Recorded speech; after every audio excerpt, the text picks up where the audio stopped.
E aí, galerinha, tudo bom? Como eu falei a vocês, essa aula de núcleo é sobre cromossomos. Então, ela é a continuação do módulo 15 no caderno do terceirão, né, no PV 500. E é o módulo 28 no PV 1000, ok? Terminando isso, aí nós teremos interfase, ciclo celular, mitose, meiose e gametogênese para encerrar o assunto citologia. Ok? Então vamos lá, olha só. Essa tela é importante porque ela dá continuação daquele assunto da última aula, né? Onde eu expliquei a vocês a historinha da eucromatina, da heterocromatina, né? Você já sabe que aqui nós temos complexos de estonas, certo? Ok? As estonas aqui, estolina, né?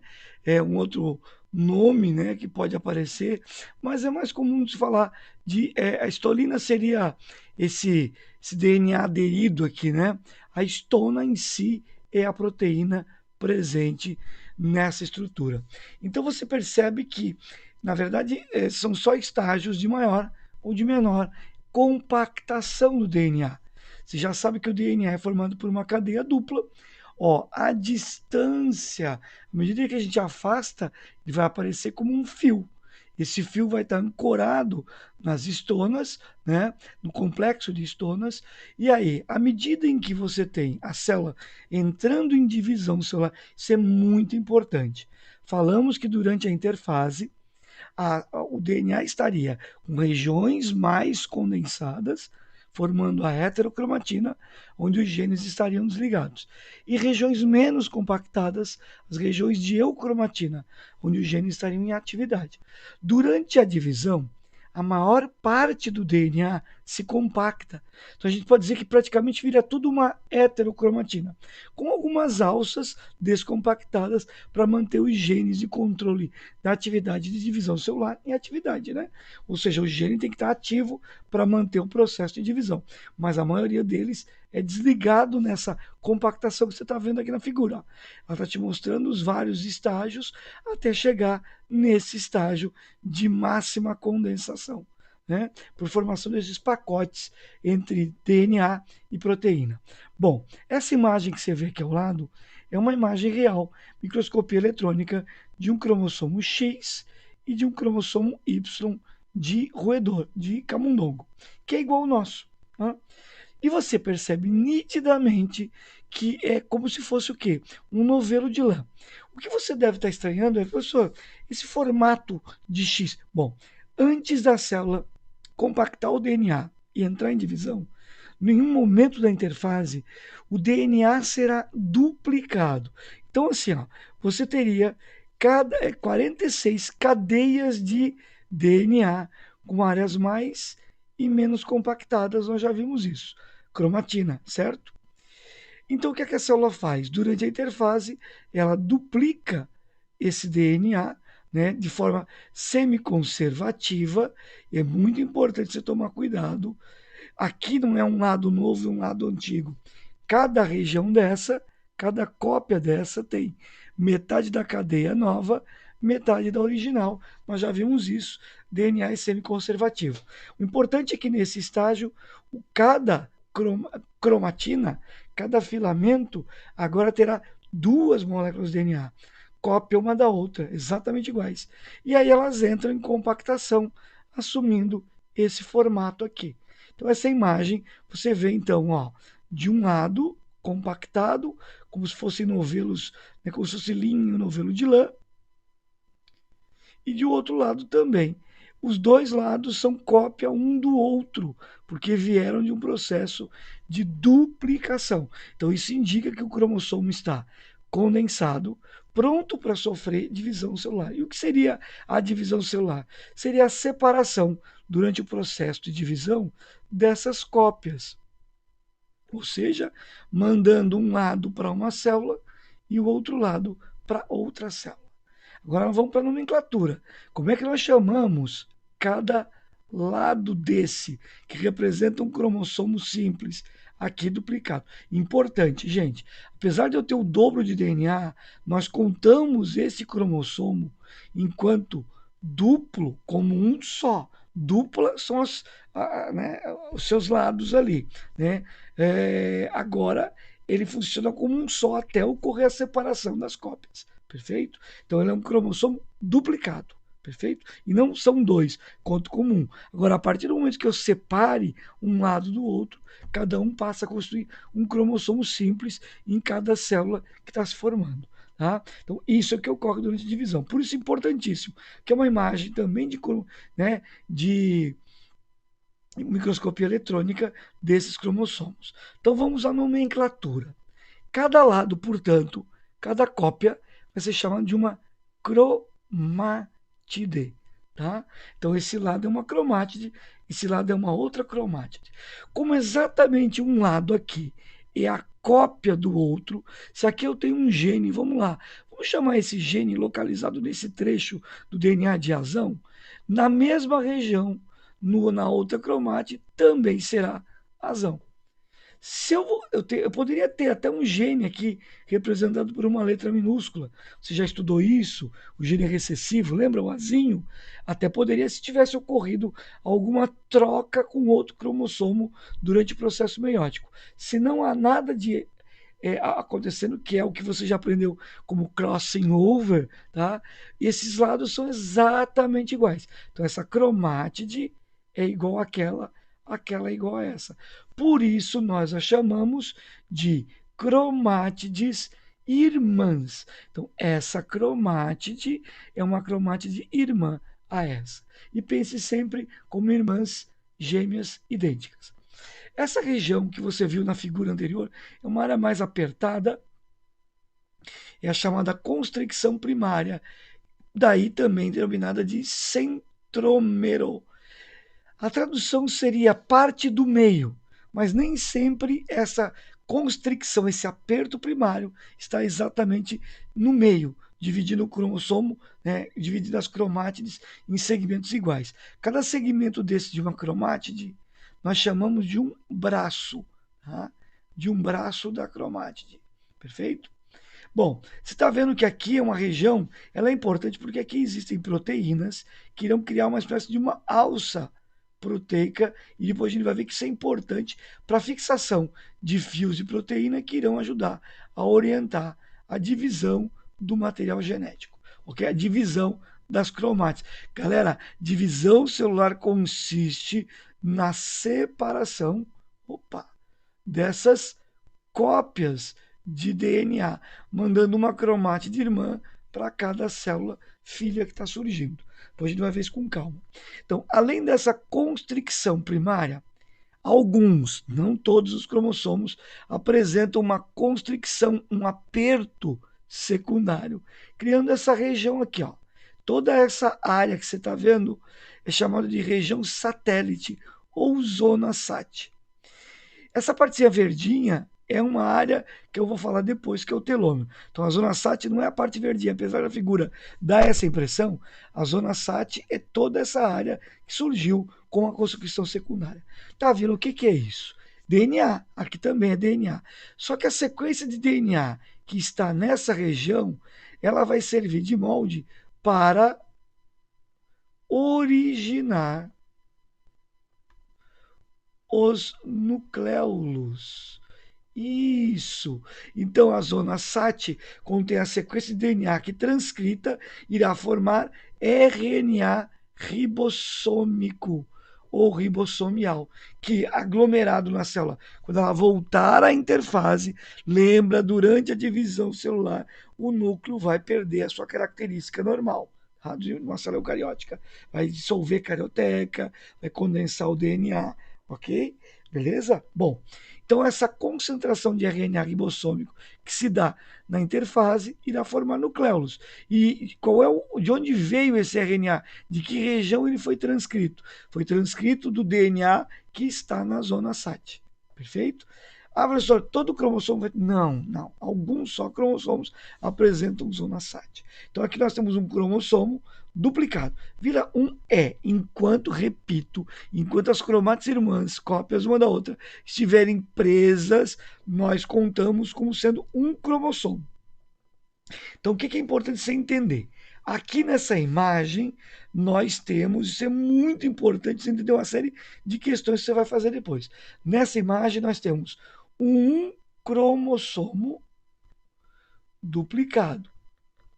Então ele conta como um, mas como ele tem duas cromátides, ele tem duas moléculas de DNA. Duas moléculas, não é mol, tá? Duas moléculas de DNA, uma em cada lado. Então ele tem o dobro de DNA aqui, mas enquanto unidos, um cromossomo só. Ok? Isso é muito importante para ela manter o padrão de organização. Depois, quando ela separa as moléculas de DNA, separando as cromátides irmãs, ela já entra em separação celular. E aí não tem mais problema, porque duas novas células irão surgir. Tá? Importante, gente. Como eu falei a vocês, o centrômero, apesar do nome sugerir unidade do centro, nem sempre a constricção primária, com aquelas proteínas que formam o tal cinetócoro, que depois vai ficar mais claro quando eu explicar a mitose e meiose, nem sempre estarão no meio. Quando estão, como nesse caso aqui, ó, perceba que a constricção primária está exatamente na área central. O que, que você percebe aqui? Ó? Você percebe que cada cromátide tem dois braços de mesmo tamanho. Essa cromátide, a nossa direita, e essa cromátide, a nossa esquerda. Então, quando isso acontece, a gente chama esse tipo de cromossomo independente do tamanho dele. Tá? Nós o chamamos de metacêntrico. Presta atenção, ele pode ser um metacêntrico grande ou pequeno. O nome não vem do tamanho, e sim da posição do centrômero. Agora perceba nessa figura B que o centrômero não está exatamente no meio das cromátides, não está exatamente dividido em braços de mesmo tamanho. Perceba que esse braço é ligeiramente menor que esse braço aqui, assim como esse, que é cópia do outro, né, é ligeiramente menor, óbvio, que esse aqui, porque esse lado é cópia desse. Então, esse centrômero não está exatamente na região central. Então, esse tipo de cromossomo foi classificado, denominado como submetacêntrico. Também podemos ter submetacêntricos grandes ou pequenos. Não é o tamanho total dele que conta, é a posição do centrômero para essa nomenclatura. Já o C, você percebe que um braço é muito menor que o outro, tá? Tanto de um lado quanto do outro das cópias. Quer dizer que esse centrômero está bem afastado do centro, está na parte bem alta. É daí que vem o prefixo acros, do grego, parte alta. Centrômero está na parte alta. Então eu tenho braços, um bem menor e um outro bem maior. Esse é o acrocêntrico, que também pode ser grande, pode ser pequeno. O nosso cromossomo Y é um acrocêntrico, o nosso cromossomo X é um metacêntrico, mas a nomenclatura não vem do formato. Apesar de você olhar o meta e parecer um X como letra, não tem nada a ver com as letras em termos de formato, e sim com essas letras em termos de incógnita. É que por muito tempo não se sabia exatamente onde é que alguns genes que provocavam algumas doenças da espécie humana, na década de 40, 50, não se sabia exatamente qual cromossomo. Tá? Não aparecia naqueles conhecidos, até que se descobriu o cromossomo Y, né, e que ele não era um defeito, não era um cromossomo defeituoso, ele era assim mesmo, presente apenas em células masculinas, e o X fazendo par com ele. Já vou falar dessa historinha de par de cromossomos. E aí, então, as incógnitas X e Y foram decifradas. Z e W, que se usa para répteis e aves, vem da mesma lógica. X, Y, Z e W como incógnitas, ok? Então não tem nada a ver com o formato deles. Bom, aqui telos quer dizer polo, tá, gente? Parte mais extrema. Significa que o centrômero, na verdade, está ocupando um polo. Então não teremos cada cromátide com dois braços.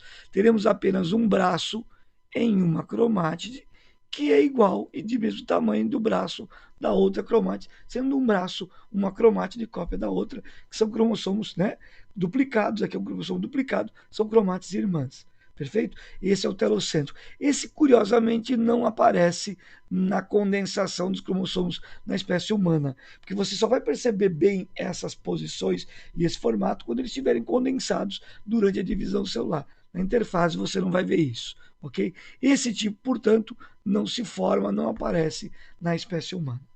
Não cai muito esse assunto, mas é legal você estudá-lo. Bom, outra coisa importante, se descobriu que durante o processo meiótico, na formação dos gametas, ocorria um fenômeno na primeira fase da primeira etapa de divisão, que nós passamos a chamar de meiose 1, prófase 1, vamos revisar isso depois. Que fenômeno é esse, Vila? O chamado pareamento dos cromossomos homólogos. Mas o que é o que são cromossomos homólogos? Perceba, isso aqui é um cromossomo metacêntrico duplicado. Digamos que esse cromossomo duplicado você tenha recebido do seu pai, ok? Esse outro duplicado ao lado você tenha recebido da sua mãe. O que se verificou? Que os cromossomos que contêm os genes que agem em conjunto nas mesmas heranças se pareiam. Então, por exemplo, aqui, ó, você está vendo que esses dois cromossomos têm o mesmo tamanho, a mesma posição do centrômero. Mas tem um outro critério que é o mais importante. Se aqui, ó, você sabe que aqui é DNA compactado. E você já sabe que o gene está na sequência da fita de DNA. Então, digamos que aqui, nesse ponto que eu estou circundando, eu tenho um gene azão. Digamos que na outra cromátide não houve nenhuma troca, então também terei o gene azão. Ambos um igual ao outro, porque um lado é cópia do outro, perfeito? Esse do lado aqui contém na mesma região, que nós vamos chamar depois de locus, um gene. Vamos colocar aqui sendo o gene azinho. Perceba que eu estou usando a mesma letra mais minúscula para representar um gene recessivo. O que eu quero que você entenda agora, se você não lembra mais de dominância e recessividade, é o seguinte: que este gene que está aqui vai agir aos pares, né? Na verdade, com esse que está aqui, ok? Ou com aquele que está lá. Porque aqui também, se ali eu tenho um azinho, aqui eu terei um azinho, porque essa cromátide é cópia dessa. Essa é cópia dessa. Então, azinho, que vai formar par, pode formar com outro. O importante é que estes genes ocupam, presta bem atenção, o mesmo lugar em cromossomos e agem em cromossomos 1 que veio do pai e da mãe, que tem mesmo tamanho, mesma produção do centrômero, mas o mais importante, todos esses genes agem na mesma herança. Mesmo que eles determinem variações da mesma herança, tipo nariz maior, nariz menor, tipo pigmentação, melanina ou não melanina, mas na mesmo caráter, ou tamanho do nariz, ou, como citei, pigmentação da pele. Então, estes genes são chamados de alelos. Ó, esse azão com esse azinho, alelo, esse azão com esse azinho, alelo. E estes cromossomos que portam os alelos, mas não só nesse ponto, ao longo de toda a extensão. Então, o gene que está aqui é igual ao que está aqui, o que está aqui é igual não, age na mesma herança que esse que está aqui. Até pode ser igual, podem ser ambos dominantes ou recessivos, mas o mais importante, eles agem na mesma herança. Isso me permite, então, chamar esse par de cromossomos homólogos. Então, nós temos 46 cromossomos na espécie humana. Então, iremos formar 23 pares de cromossomos homólogos. 23 vindos do pai, 23 vindos da mãe, ok? Nós vamos ver depois que nos homens, a célula masculina tem um probleminha com o cromossomo sexual, mas eu já explico. Portanto, é que você tem que entender que se eu falo que dois cromossomos são homólogos, significa que um veio do pai, o outro veio da mãe. Eles têm o mesmo tamanho, a mesma posição do centrômero e têm na sequência dos seus genes a ação em mesmas heranças. Os genes são pareados, agindo juntos nas mesmas heranças, cada gene no seu locus. E aí esses genes a gente chama de alelos, mas isso eu falo depois na genética novamente. Ok? Então, esse lado tem o mesmo DNA que esse lado tem DNA agindo nas mesmas heranças, podendo apresentar variação genética, mas para o mesmo tipo de herança. são os cromossomos homólogos. E aí, falando dos pares, porque eles se pareiam durante o fenômeno meiótico. E por quê, Vila? Porque a meiose vai separar os pares de homólogos para produzir os gametas. Já vamos entender isso melhor agora. Olha só. Aqui nós vamos falar de células somáticas. O que é uma célula somática? Uma célula somática é uma célula que compõe o corpo, somatos corpo, ou seja, não é uma célula gamética. E aí nós vamos ver que esse número de cromossomos que constitui a célula somática é o número de cromossomos que constitui a espécie. E a esse conjunto de cromossomos de uma célula somática que constitui a espécie, nós chamamos de conjunto de cromossomos, né, que vão constituir o cariótipo da espécie. O cariótipo, a gente pode dizer que é esse número de cromossomos que a espécie apresenta. E, salvo exceções de seres que podem ter uma constituição corpórea com células com número de cromossomos pela metade do que seria o padrão da espécie, normalmente, então, essas células têm o conjunto, metade do pai e metade da mãe. É o que a gente chama de 2N, que você já aprendeu como sendo uma célula diploide, tá? Então, as células diploides contêm um cariótipo, que é o conjunto de cromossomos totais da espécie. E isso varia de ser para ser, e a quantidade não tem nada a ver com o nível e grau de desenvolvimento do ser vivo, por favor. Tá? Ó, por exemplo, a lombriga de rato, 2 cromossomos só. Você pega a macaca mulata, a macaca rhesus, 42. Você pega o Homo sapiens, nós, 46. Você pega aqui, ó, o Equus cabalus, que é o cavalo normal, 66. Você pega aqui a aveia sativa, a aveia, 42. Então, esse número vai variando de espécie para espécie. O importante é que esse conjunto total está disposto aos pares na sua atuação, porque um veio do pai, o outro veio da mãe. E o total deles constitui o 2N da célula, constitui a carga diploide de uma célula, o seu cariótipo. Ok? Então, qual é o cariótipo da espécie humana?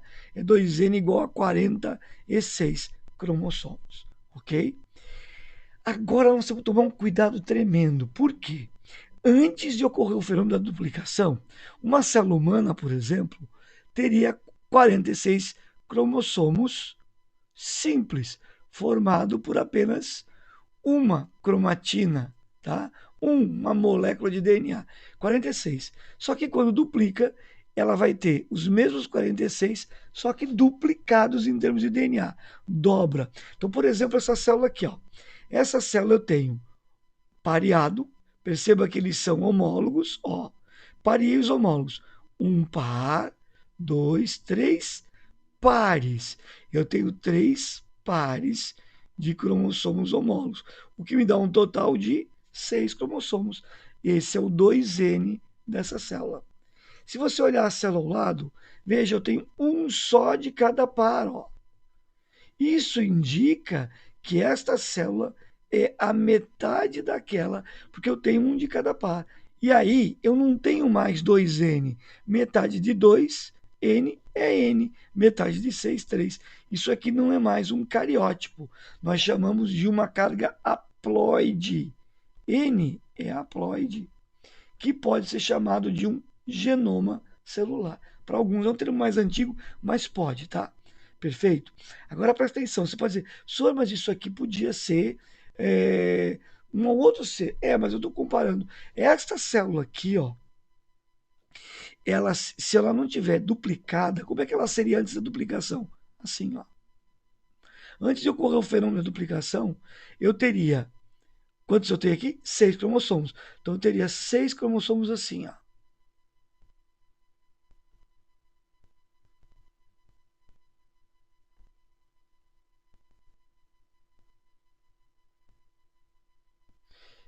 Olha só o que eu estou fazendo sem entender.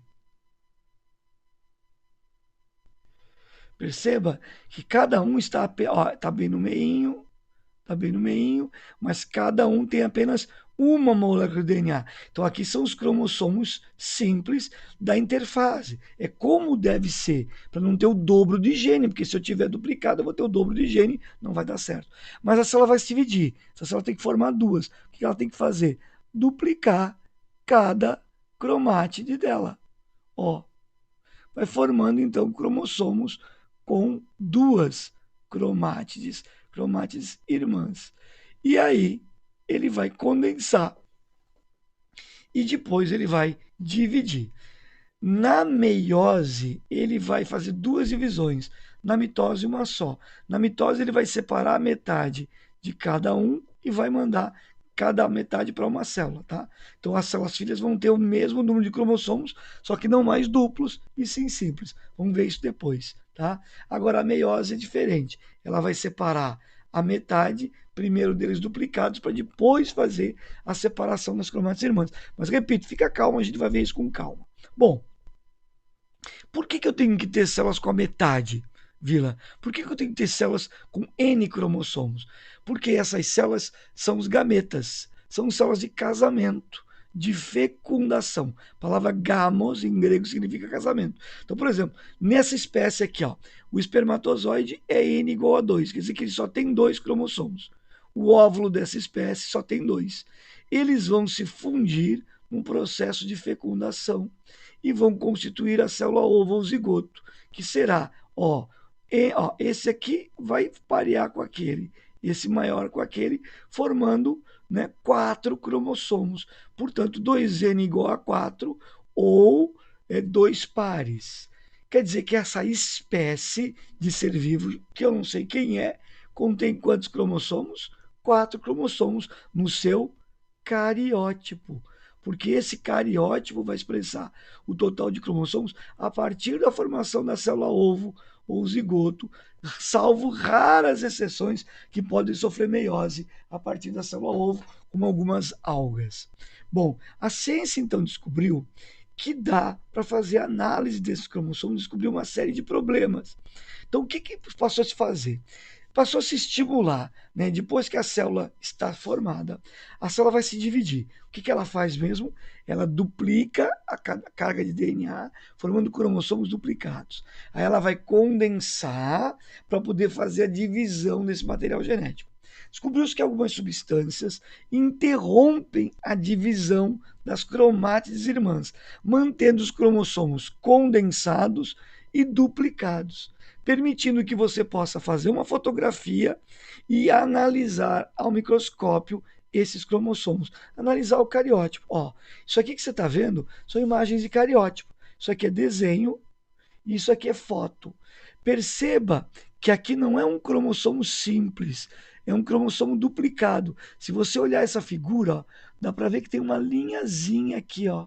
Opa, uma linhazinha tênue no meio, alguns até mais prático de ver essa linhazinha. Por quê?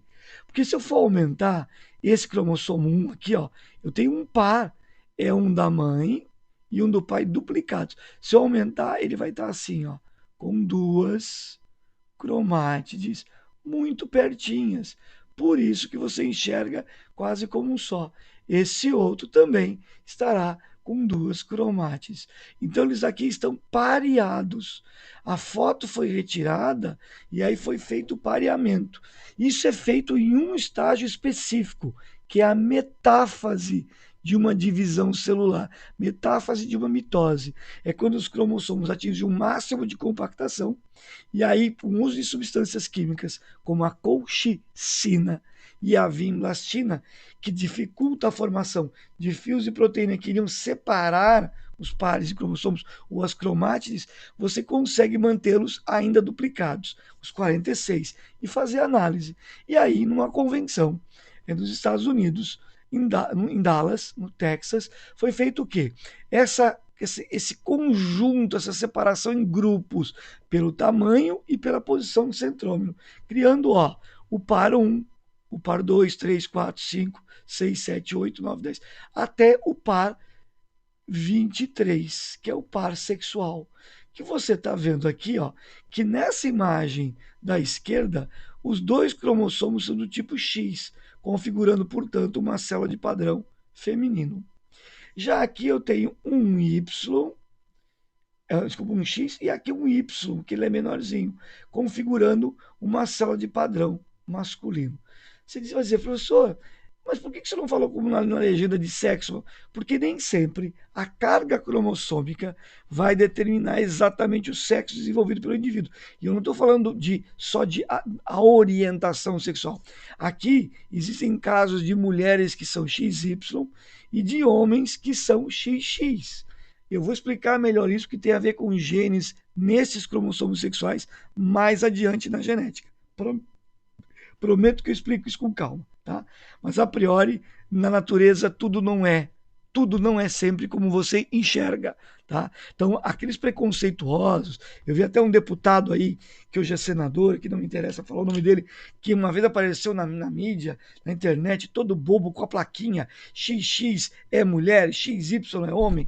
Ele fugiu da escola, né, gente? A gente tem que dar um desconto, que a família dele é meio avessa à ciência, como muitas famílias de políticos, infelizmente, acham que a política é suficiente, precisa estudar, não precisa ter ciência, e aí se afastam dela. Se ele tivesse estudado um pouquinho mais, ele saberia que nem sempre células XX serão células de mulher e formarão uma mulher, e células XY formarão um homem. E repito, não estou falando de transexualidade, não estou falando da homossexualidade, não estou falando da bissexualidade, nem da pan e nem da assexualidade. Aqui é uma característica de formação de corpo mesmo, tá?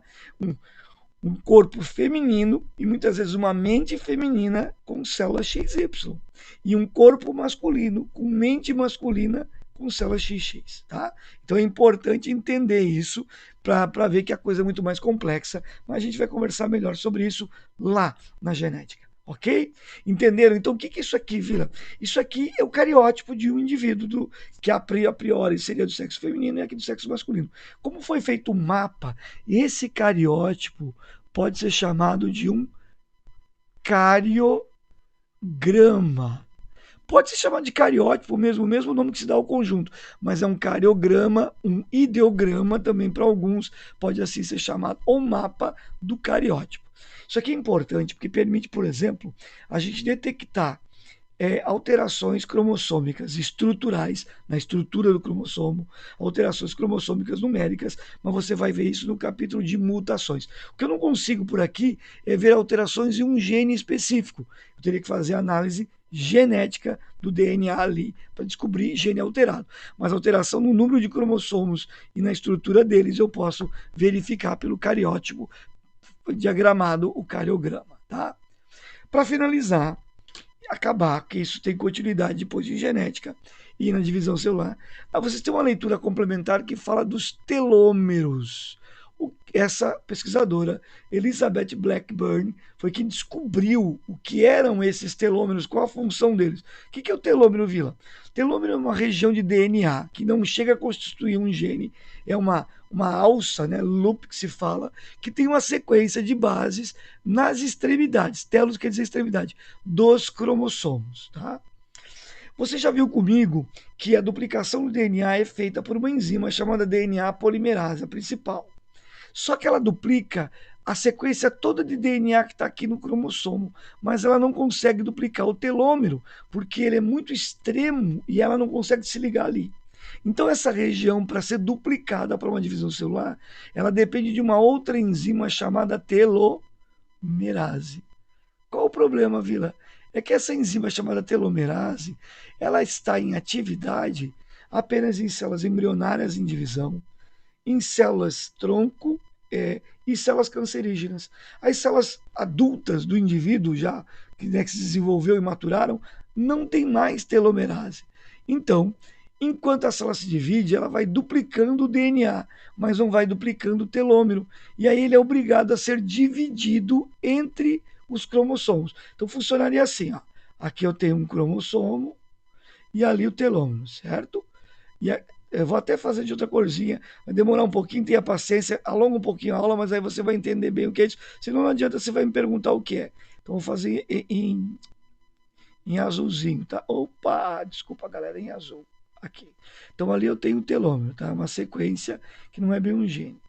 Ora, Como eu consigo, a partir da DNA polimerase, duplicar o DNA, isso aqui vai ter cópia normal, não vai ficar faltando nada. Mas como eu não consigo mais duplicar o telômero, porque eu não tenho mais a telomerase, esse telômero vai ter que ser dividido. Então, galerinha, ele vai ficar mais curto, porque nós iremos dividi-lo aqui, tirar o pedacinho que faltou, tirar o pedacinho que faltou. Eu vou fazer ele pequenininho. O que aconteceu aqui foi isso. Ele foi dividido metade para cada célula, ok? Então imagina, a cada divisão celular, o telômero vai ficando menor, ó, porque não tem telomerase, até ele desaparecer. Quando isso acontece, a célula entende que está em momento de morte, a apoptose, que nós já falamos no capítulo de lisossomo, ok? Se eu tivesse a telomerase ativa, não aconteceria isso. Isso, por exemplo, acontece nos tumores, nos cânceres. A telomerase volta a ser produzida na célula cancerígena e mantendo a síntese do telômero, portanto, as células não param de se dividir. Então, é um assunto muito importante. Deem uma boa lida na leitura complementar que vocês viram na tela anterior, tá? E qualquer coisa a gente conversa durante os plantões. Vamos lá. Aqui, então, nós temos os exercícios recomendados e a lista de exercícios, ok? Nossa próxima aula será sobre ciclo celular, interfase, para depois falar de mitose, meiose e... Então, nós temos aí, basicamente, mais 4 aulas, tá? 5 com gametogênese para finalizar o processo, ok? Valeu, um grande beijo, até o nosso próximo encontro. Tchau!